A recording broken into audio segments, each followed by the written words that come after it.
What if I told you Jesus came to abolish religion? What if I told you voting Republican really wasn't his mission? What if I told you Republican doesn't automatically mean Christian, and just because you call some people blind doesn't automatically give you vision? I mean, if religion is so great, why has it started so many wars?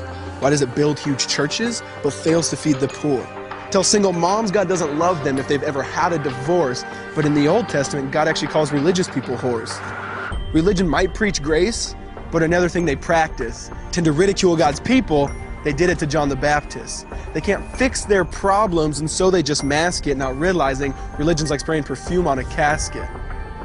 See, the problem with religion is it never gets to the core. It's just behavior modification, like a long list of chores. Like, let's dress up the outside, make it look nice and neat. But it's funny, that's what they used to do to mummies while the corpse rots underneath.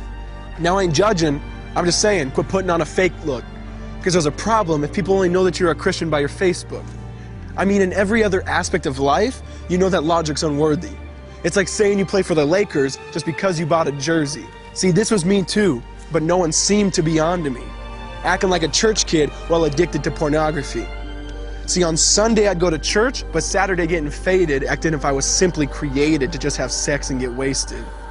See, I spent my whole life building this facade of neatness, but now that I know Jesus, I boast in my weakness. Because if grace is water, then the church should be an ocean. It's not a museum for good people, it's a hospital for the broken. Which means I don't have to hide my failure, I don't have to hide my sin. Because it doesn't depend on me, it depends on Him.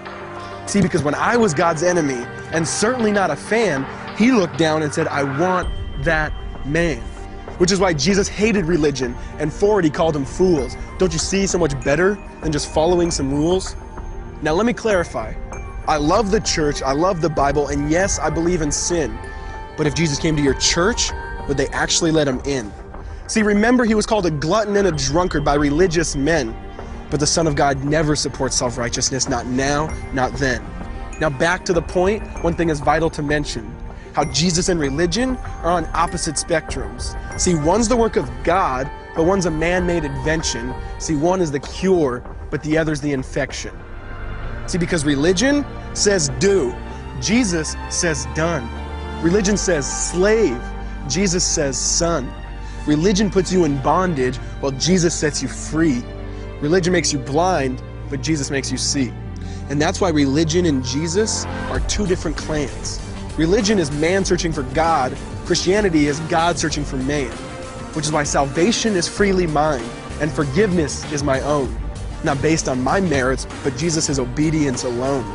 Because He took the crown of thorns and the blood dripped down His face. He took what we all deserved. I guess that's why you call it grace. And while being murdered, He yelled, Father, forgive them. They know not what they do. Because when He was dangling on that cross, He was thinking of you. And He absorbed all your sin and He buried it in the tomb, which is why I'm kneeling at the cross saying, come on, there's room. So for religion, no, I hate it. In fact, I literally resent it. Because when Jesus said, it is finished, I believe He meant it.